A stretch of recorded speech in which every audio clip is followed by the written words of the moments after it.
Hey, yo, people. I'm gonna. I'm Jeff with the Dutchman's Wood Shack, and I'm gonna start doing a little bit different stuff here now. I'm turning. I'm gonna try and turn a little bowl here. I think it's about 8 inches across, or so, 7 inches. Anyway, and it's kind of oval shape. But anyway, you asked me why I put tape on here. Well, I'm gonna try and do a bark plate, not a bark bowl, but a bark plate. I want to turn this plate in such a way to where I'm leaving the bark on the outside. And what I did is I took um, painter's tape, masking tape, and I went around it with the sticky part up first. And then I went around it the other way to tighten it up. And I didn't want to get sticky stuff on the bark. That's the reason why I did it that way. Now, this isn't my head. It's just me being weird. I want to be able to take and curve this out a little bit, and I want to keep the bark on as much as I can. So I don't know what it's going to look out. It's just an experiment. So when I'm turning it, if it looks kind of goofy, bear with me. Now, I started doing a little bit. It's a little bit punky here.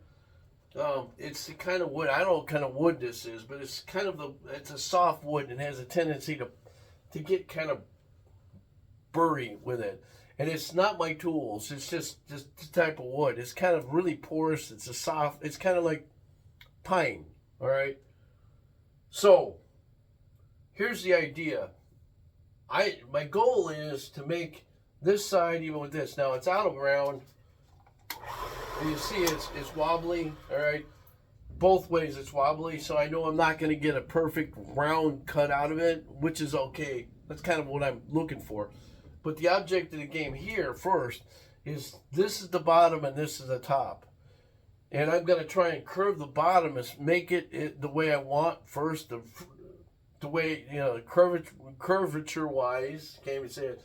Then I'll work on the top. And I'm not looking for perfection here. I'm looking for something that's oddball, that is kind of different than everything else I've done. So bear with me with this a little bit. I'm going to put you over to the side here. I'm going to start carving. Now, I use certain kinds of tools here that are a little bit different than everybody else. So what I like to use right off the bat is this. Now, this has got a carbide tip on the end of it. And the reason I like using these is because I can change these out and replace them. This thing, I'm tired of sharpening it, and I can't ever sharpen it right. Even with a jig, it's going to be nearly impossible. So I'm going more to carbide tools. I swear by them. So whenever you buy tools, if you're up and coming turner, get ones you can replace the tips on instead of having somebody sharpen them. It's a little bit easier. You change over quick. We'll go from there. Okay, so now I'm going to start turning here.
Now,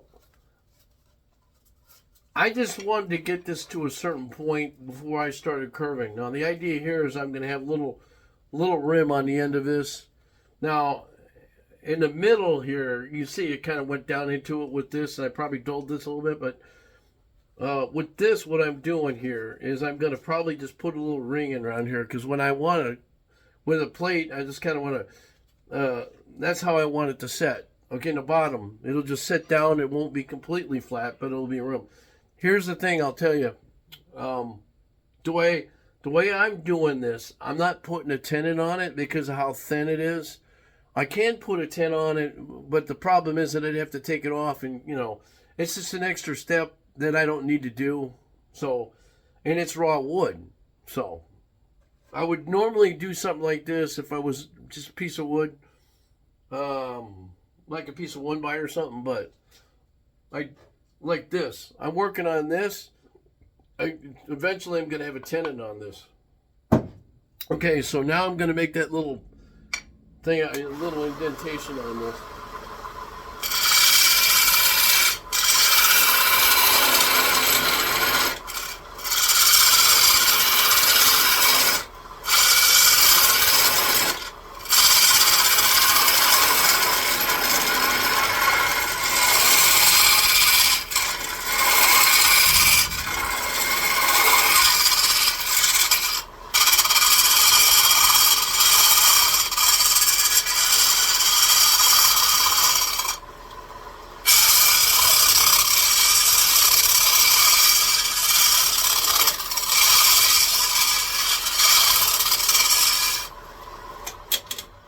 Now, this is kind of like the way I want it. Now, what I usually do before I go to the other side is I'll take a piece of sandpaper, 80 grit, I'll kind of just smooth it out a little bit. They can tell I'm getting a little.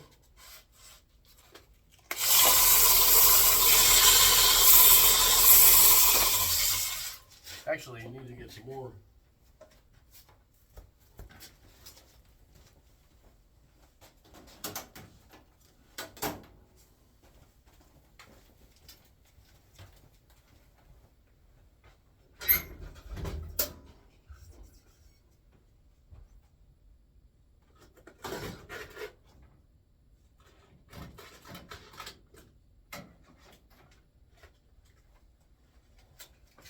Okay, so I had to.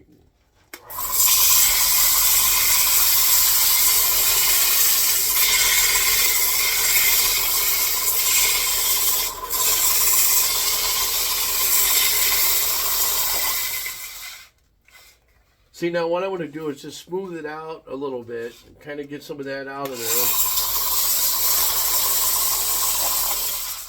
there. Now, the only problem with doing some of this stuff like this, it's very, very porous, very piggy.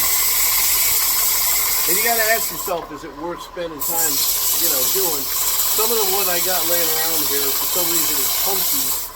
I've made some really good bowls out of it, but, sometimes you just spend, and this is where I tell people, you spend more time sanding than you want to really do. You can just throw it in a firewood pile, Anyway.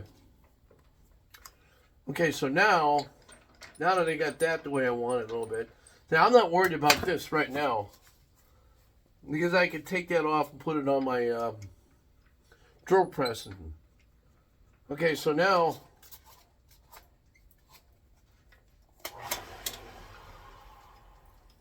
what I'm going to do is I'm going to turn this.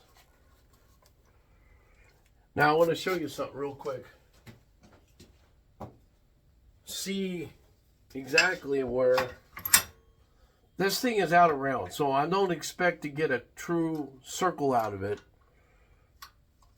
So what I usually do is I just draw it on here, kind of where I think is going to be, where I want it to be. All right, something like that. See, now I'm going to take and feather it out more, but you can see there and there it's wider.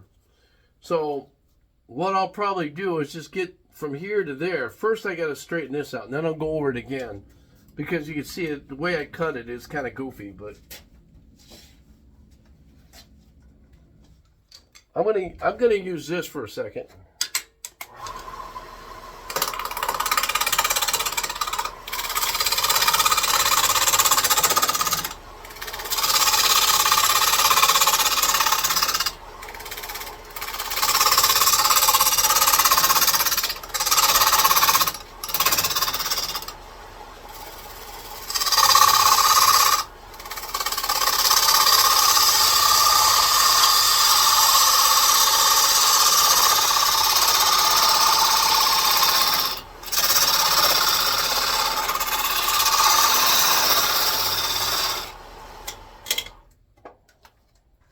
Now you got to stop and take a look and see how it looks to you. When you're, yeah, it looks like it's pretty stable as far as where I want it. Where I want it to be as far as not wobbling. So here's the thing: when you when you're turning, a lot of times you'll get wood that is out of whack, and it'll throw it. It's like this. It's kind of egg shaped a little bit. Don't worry about that, because when you start turning it, especially on the ends, you'll flatten it all out. Wood is wood. It's imperfect, and so you got to work with it. The only time I ever have good wood is when I glue things together. This piece of wood that's square that's been processed in the mill. When you get raw wood, it's always going to be imperfect because of the way it's shaped. There's no such thing as a round piece of wood. With that note, I'm going to let you go. I'm going to turn off. I'm going to finish the end of this, and then I'll get back to you. Remember, this is Jeff at the Dutchman's Wood Shack. Stay tuned. I'm on YouTube and Instagram.